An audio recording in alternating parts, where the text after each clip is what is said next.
as usual with everything along these lines, first things up, we may have a few slight technical problems, but I'll just see, can people see this slide at all?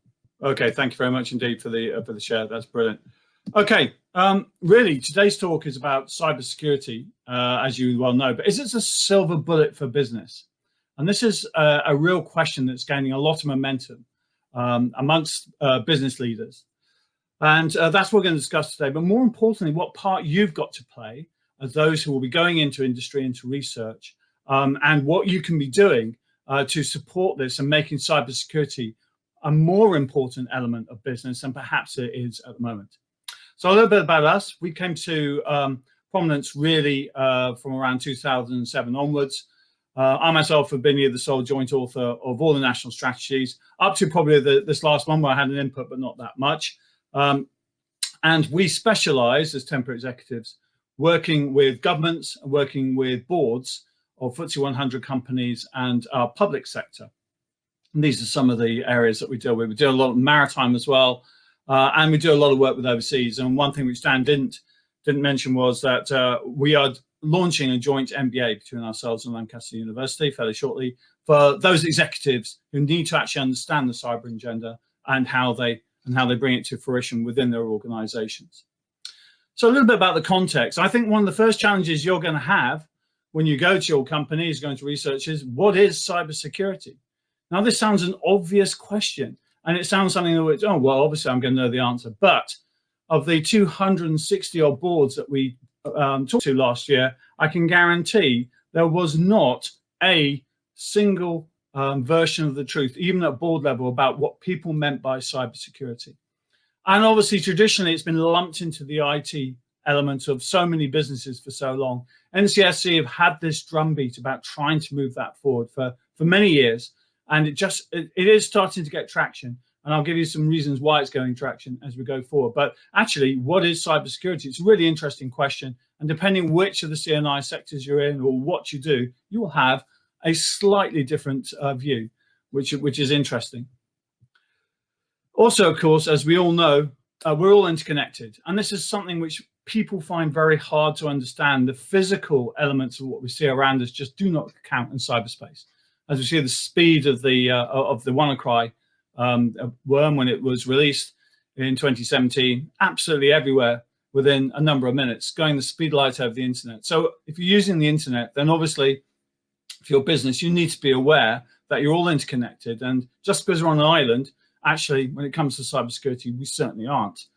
And indeed, the internet itself is really has grown organically so much. Prime Minister Modi in India has said that by the time he's finished his premiership, every single Indian, or 1.3 billion Indians, will be on the internet in some shape or form, probably with a mobile phone with a number of apps to access government services.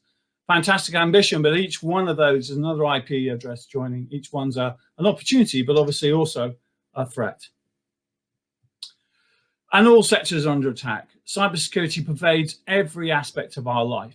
And indeed, I do get quite frustrated, as do many people in this space, when every day there is something in the newspapers around some form of cybersecurity incident, and people just don't seem to take it as seriously perhaps as they could. And it's only normally after a business has been hit that they will then turn around and say, oh, perhaps we should be doing something about it.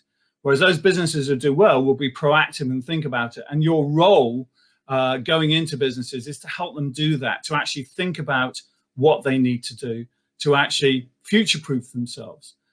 There's a thing called return on investment, which everybody looks to. But in cybersecurity, it's different. It's the risk of not investing. So to give you a great example, British Airways got hit by the largest fine ever by the ICO when their website got breached, £183 million.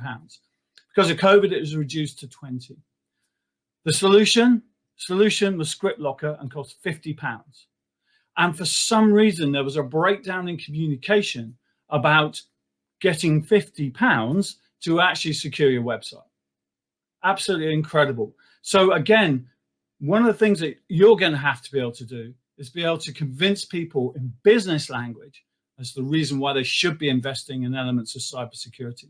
For too long, the technical teams have been isolated and haven't actually managed to be able to make those cases in many instances for that type of investment.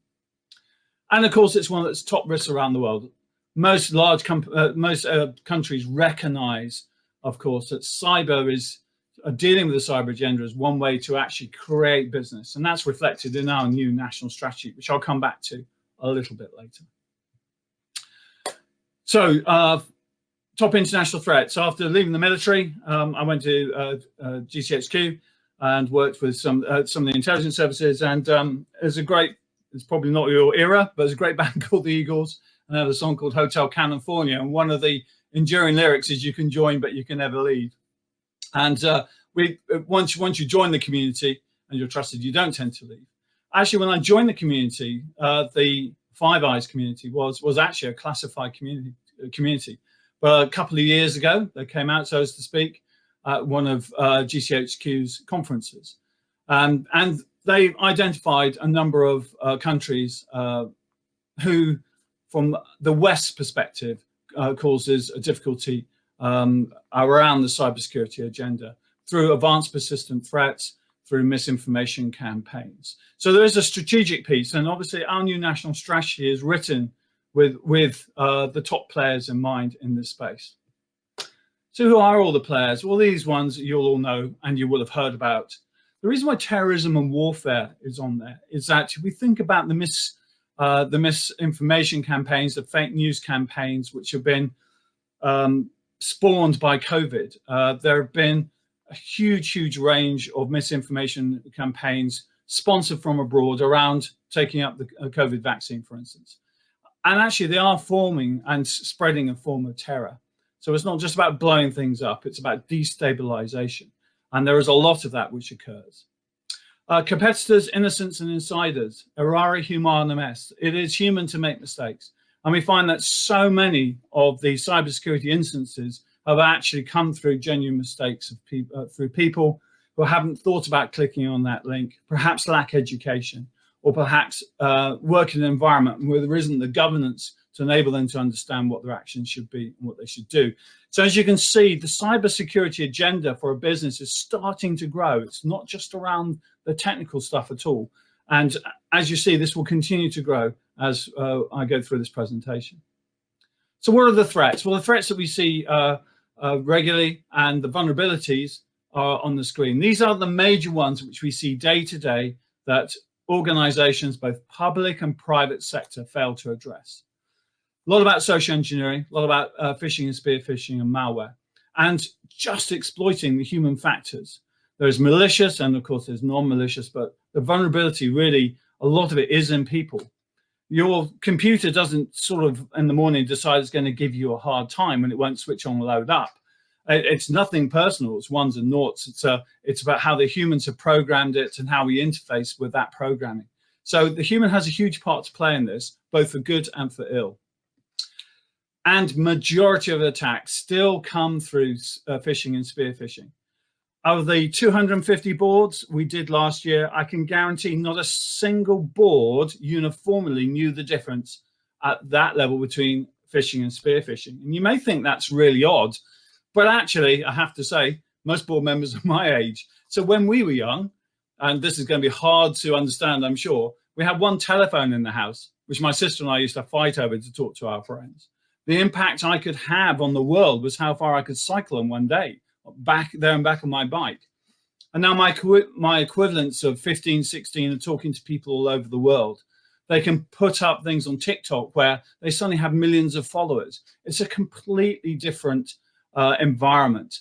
But the one thing which is still there, of course, is social media and the phishing attacks. And they do come in. So the people at boards need to be supported and actually understand the cybersecurity agenda. For that, it's about getting the right lingua franca in place, getting the right understanding so they can make the investment decisions that they need to make.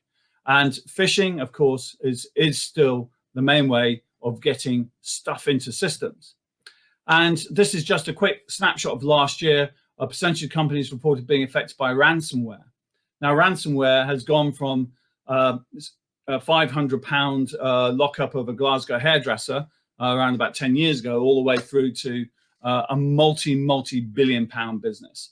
One of those states named North Korea has estimated that over the last 5 years, they've raised £2.5 billion for extortion through ransomware attacks around the world. 40 to 50 ransomware gangs out there operating on a regular basis. And as you can see, it's a worldwide problem. So targeting ransomware attack. Have a look at the left-hand side there, crafted phishing campaign. It is still the major way that malware and the ransomware is going to get into your systems.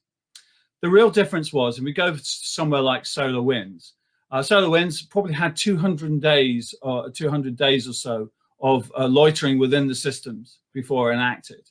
But as this particular schematic shows, we have seen it, seen some of the new ransomware absolutely activate and get all its objectives done, if you like, within a number of hours and days. And the most startling, I think, innovation for ransomware over the last couple of years is its ability to, quote, live off the land. And that means move laterally within systems, locking up databases, locking up backups as it goes, just to get ready to actually affect that ransomware attack. It is a multi-billion-pound business, and it's not one that's going away anytime soon. And we see that ransomware attacks are devastational. There is this thing at the moment. Some of the ransomware groups are trying to say that they're ethical, that they shouldn't be attacking hospitals or government. And we've seen some strange sort of attitudes in the press and trying to normalize it as just normal business, which is quite an interesting moral way that this is going. But to be fair, the Irish hospitals are still really badly hit, and they're still recovering from that, even though that was May last year.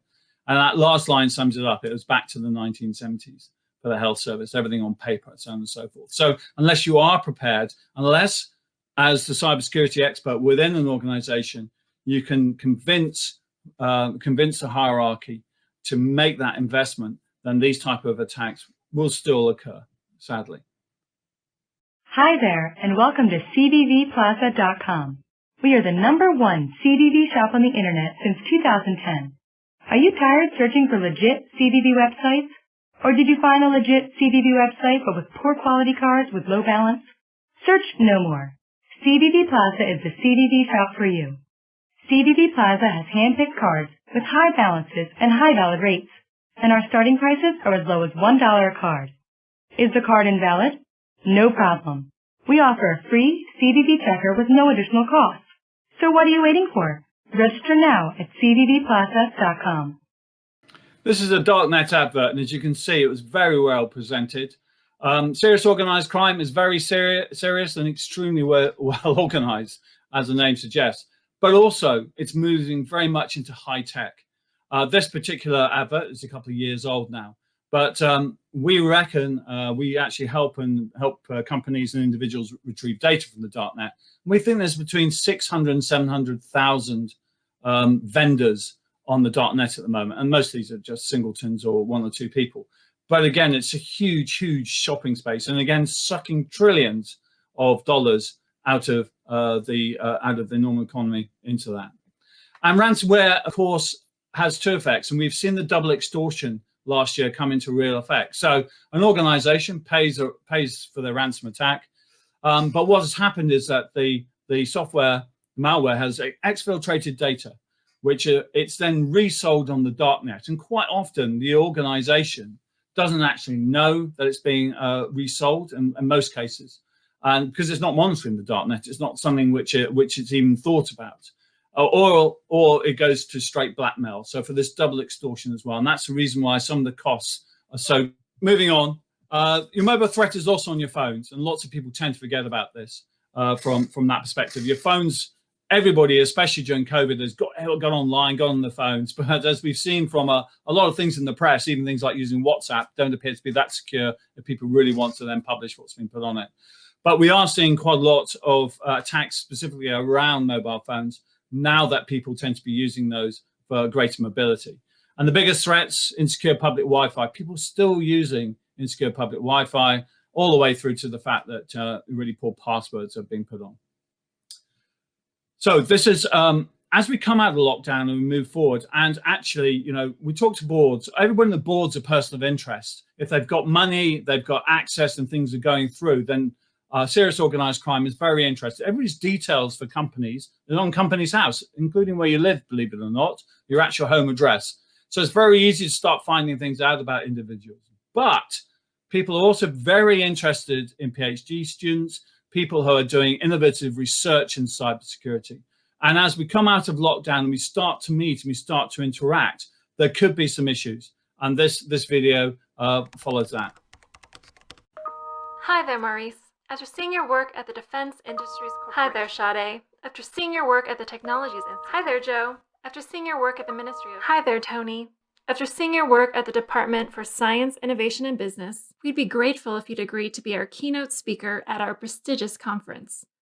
We can offer you an attractive fee and all expenses will be paid. Just accept my request to connect and I'll tell you more. Connecting with profiles you don't know can have unforeseen and damaging consequences. With one click, you could become linked to malicious profiles in networks run by hostile states or organized criminals.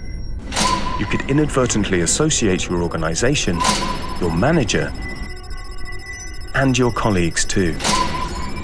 And, depending on your role, you may even harm national security.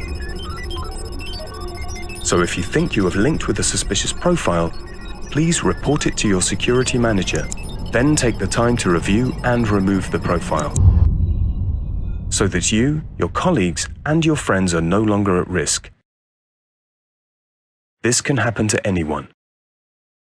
The threat is real.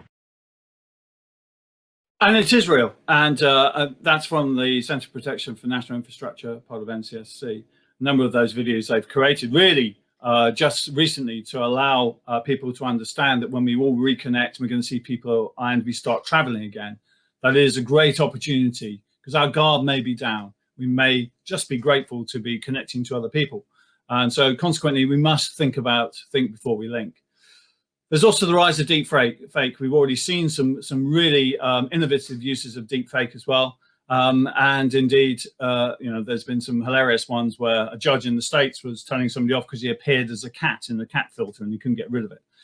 You know, so there's some funny sides to it, but it's also something that we do need to be aware of and bear in mind as well, how the new deep machine learning is being used to commit fraud and also commit crime in general. We've also seen attacks on fundamental infrastructure, and this is a supply chain nightmare, folks. We've seen SolarWinds, and we've also had the Microsoft, and now we've got Log4Shell. And we have, you know, this is the attack on the infrastructure carrying the information. And I think as we go through, we will see more and more attacks. So many individual organizations have used open source software to start designing and build upon. That open source software is being scrutinized for where shell technology can be used, where that part of that infrastructure can be re-engineered and malware injected. And I think this is something that we've got to live with going forward and must be prepared to deal with. A lot of organizations from the second layer of cryptography and so on and so forth haven't actually had that much to worry about with Log4Shell. But over the Christmas period, I was supporting Blood and Transplant, who we work quite closely with. And they had over 400,000 attacks against their systems, and basically trying to exploit the Log4Shell exploit.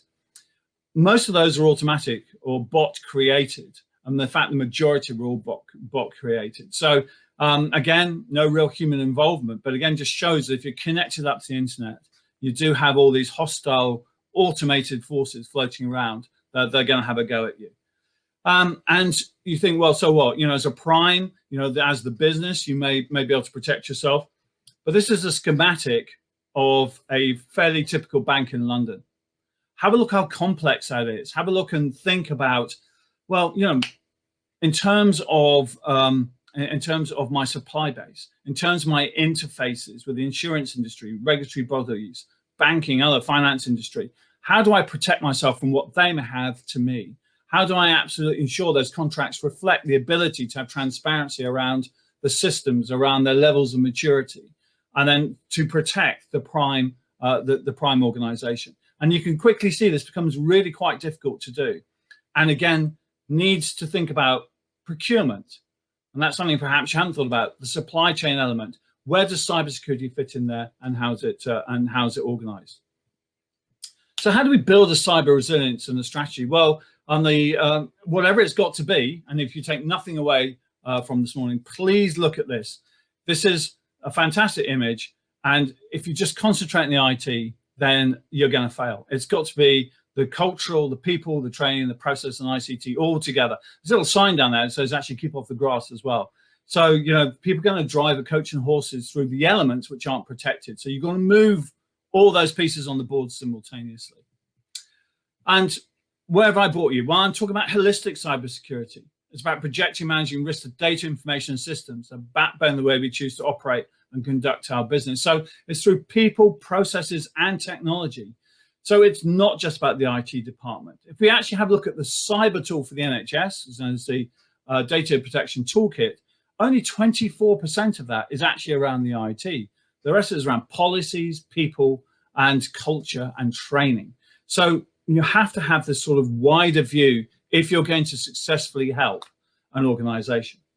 A national strategy came out on the 15th of December. It was launched by the MP, the Right Honourable Stephen Barclay, from the Cabinet Office. And it would possibly, like everything else, just got lost in COVID news. But it's a great new strategy, new concept, taking us forward for the next 5 years. And it has 5 pillars in effect: strengthen UK's cyber ecosystem, building resilience and prosperous digital UK, which has always been part of our plans there, taking the lead with technologies vital to cyber power. This is a new aspect here, and this is about advancing our leadership in this space and projecting cyber power, and of course detecting, disrupting, deterring cyber adversaries. It's very much, should be the golden thread for all public and private organizations should start building their strategies based upon these 5 pillars as they go forward, and translating them, of course, into their own environments. So there are a number of components of a cybersecurity strategy which need to be thought about. So again, from your perspective, moving into business, moving into research and supporting business, and indeed in research institutes, you need to start thinking about the whole range of elements that go to make a good strategy and what you can contribute to that, and indeed what you need to become. And that is actually somebody who isn't just a jack of, somebody who knows something about IT, but the cybersecurity piece is more about being a jack of all trades, a polymath, to actually able to address all those things as you go forward. And this is pretty well much the components of a successful cybersecurity implementation plan. You can see there's people, systems, process, technology, the finance, the capability of skills, capacity, the governance, the accountabilities, how you actually interact with your workforce, whether contractors or supply chain. And again, then you've got the cyber resilience of identify, protect, detect, respond, and recover to think about as well. There's something else also, which is looming very much, has been looming on the horizon quite a lot, is now actually starting to bite. And it's ESG, environmental, social, and governance performance of companies. This is a new methodology, relatively new methodology for absolutely valuing companies when it comes to mergers and acquisition and selling on. And of course, environmental, social, and governance are really hot topics. If you think of COP26, it's just taken place. And this does present us with a few issues in the cybersecurity world, because actually, when we look at ESG, and it does look at cybersecurity a little bit, but the C in ESG is quite small. Data and privacy and security, critical incidents risk management, and systemic risk management. Myself and the former CEO of NCSC, Kieran Martin, Professor Kieran Martin, he and I did a session with the banking community in the city in October, where we were talking around about cyber and ESG, and perhaps a need for a separate framework to actually form into and to push into ESG, so that when it actually comes to look at it, then companies can be based on their cybersecurity. And we supported M&A. We actually managed an organization to save £100 million because they weren't actually in full control of their IP. Their IP had leaked out and was actually for sale on the internet. Therefore, the company wasn't worth as much. So from a buyer's perspective, very useful tool to have to actually look at companies going through an M&A through cyberspace. It would have been better for the company itself that was being bought to have actually done its own due diligence about what was its own purview, but also what it had lost to the wider world. And we have some ethical and moral dilemmas. Bitcoin, everybody's very excited about Bitcoin, just as they still are to some extent around blockchain. But Bitcoin uses up a huge amount of energy. And where does this sit with COP26? If you think the calculation's been done, so if you boiled every kettle for 27 years in this country, that would be equivalent to the amount of energy we've taken to mine Bitcoin so far. 3,500 metric tons of hardware have been burnt up producing that of Bitcoin to date. We've also got the other side, the ransomware.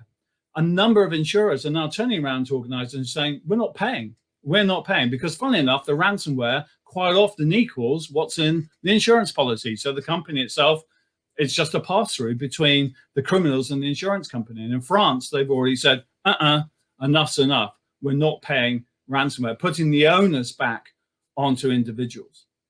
Also, SolarWinds, you may have heard recently that the shareholders are looking to take a class action against SolarWinds for the fact they allowed that cybersecurity attack to happen.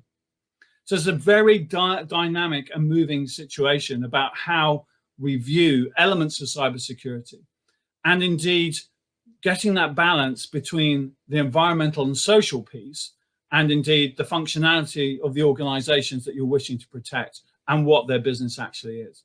And right up to date, on Friday, the Meta server farm was announced in the Netherlands. It's going to consume 1,380 gigawatts hours of energy. If this goes ahead, it has such a huge effect on the amount of energy used that the Netherlands are saying they're going to have to rescope their long-term environmental climate change plan. And this is just feeding social media. Is it really that important? There's some really fundamental and interesting questions coming up that we're going to have to grapple with.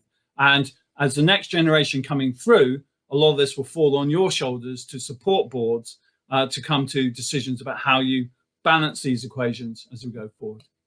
So looking ahead, technical, ransomware. Ransomware is here to stay. It will become more innovative as we go forward. Computing power is always increasing. Artificial intelligence, we're not there yet, but deep machine learning certainly is, and that can produce some really interesting effects, and deep fake.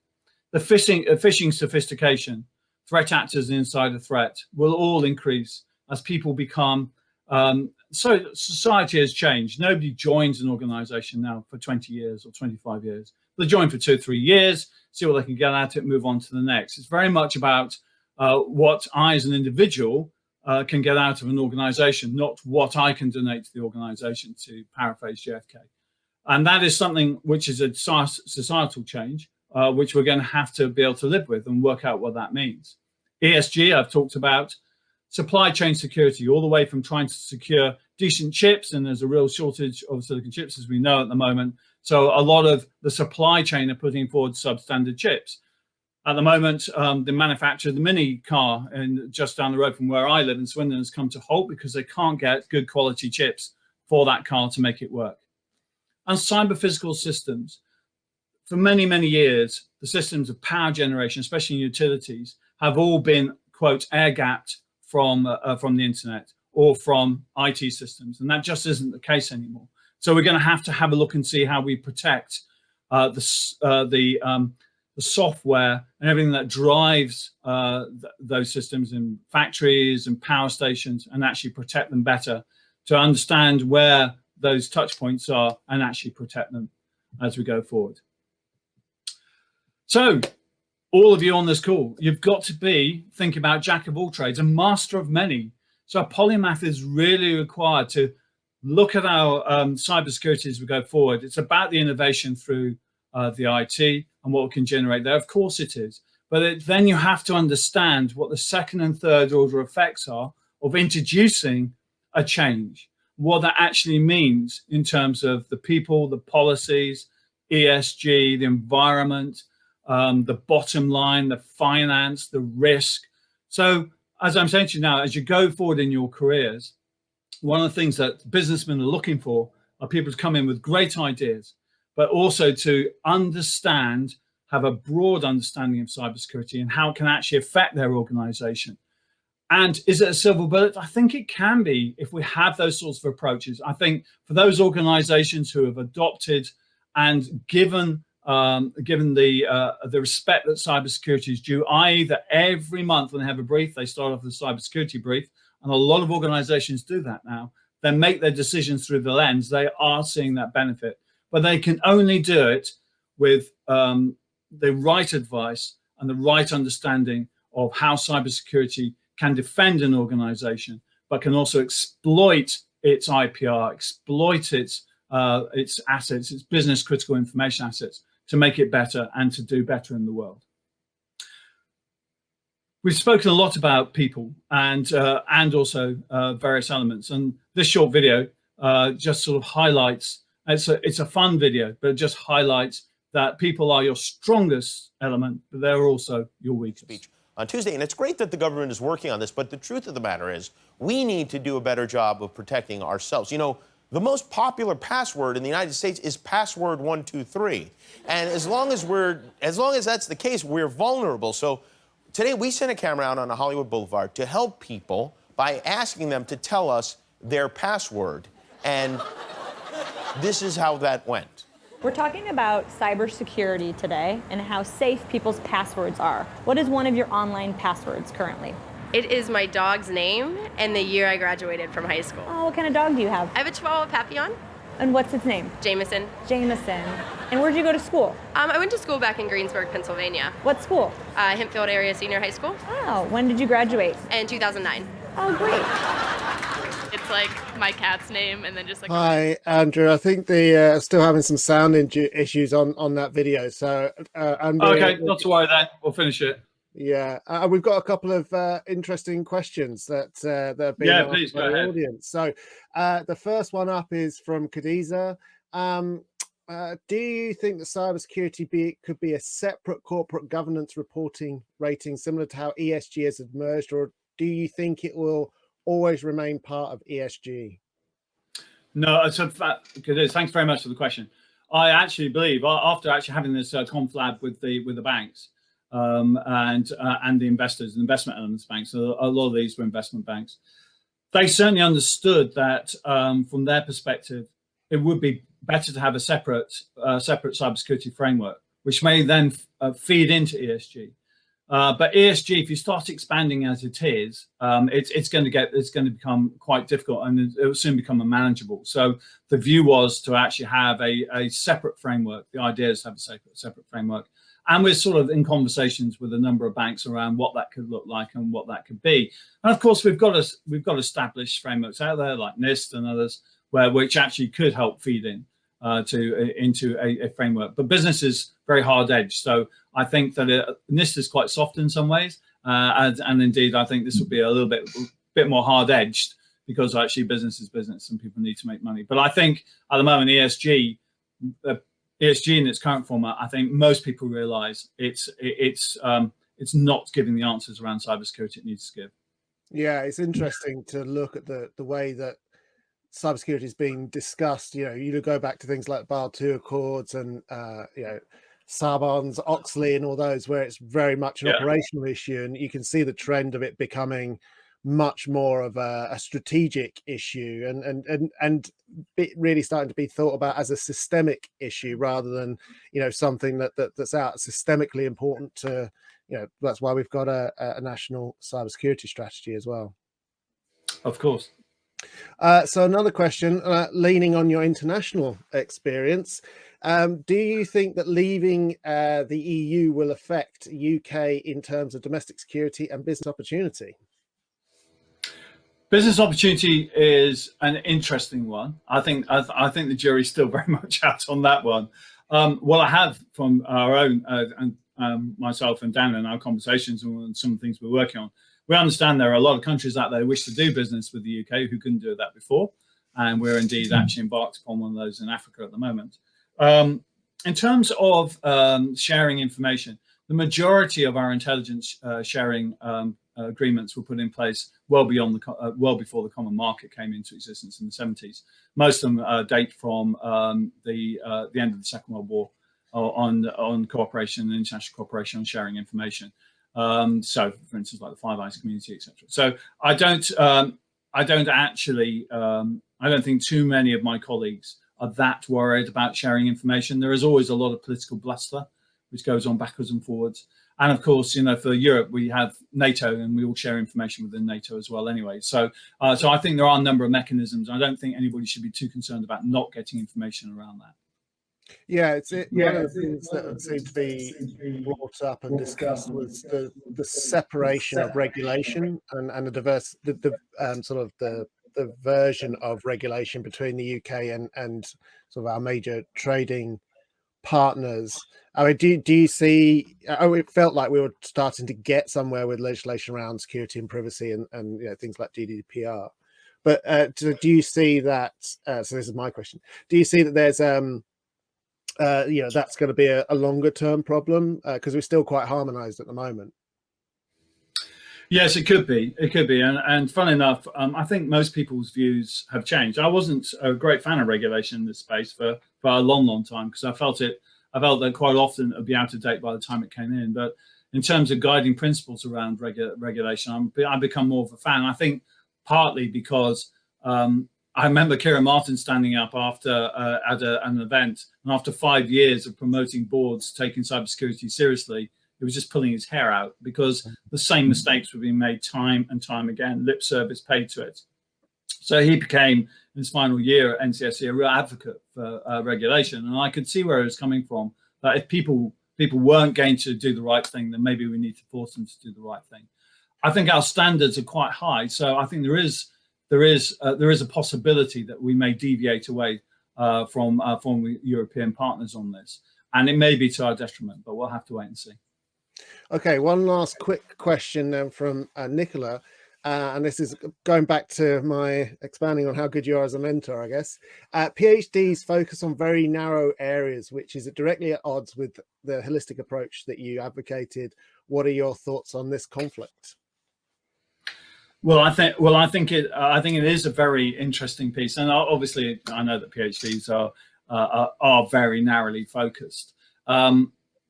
I think it's interesting. It depends where you want to go. If I was doing a PhD at the moment, I would focus on something which I'm going to help me with my career going forward. If I had a view that I wanted to go into industry or go into public service, rather than perhaps a very niche and interesting subject, which may, of course, be able to build out through research and do other things with.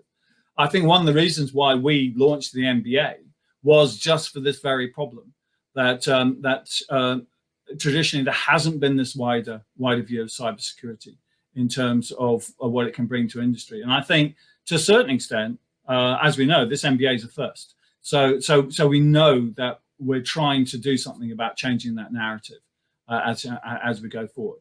But I think for students who are in this situation, it's a question of being interested in everything and also understanding, whilst your PhD may be on something which is very narrow, try and think about the context of that, how it can be used, where it will bring benefit, and in what way it can bring benefit. And you'll need to have those arguments to be picked up by business anyway. Yeah, well, as a prime example of the difference between business and academia, just look at the office backgrounds. Yours is all nice and clean and perfect, and mine is the standard academic load of stuff behind me that I haven't put away yet. My partner is very annoyed that I don't clean up after myself. So with that, I'd like to bring this session to a close, and we're on time despite the technical hitches. So thank you very much, Andrew, for spinning that up and delivering a really interesting presentation. There are a couple of other questions in the chat that we haven't got time to cover. I'm sorry for that, but I'll pass them on to Andrew and see if we can get his thoughts on that separately and just feed them back to you. But really appreciate you being here, Andrew. Thank you very much.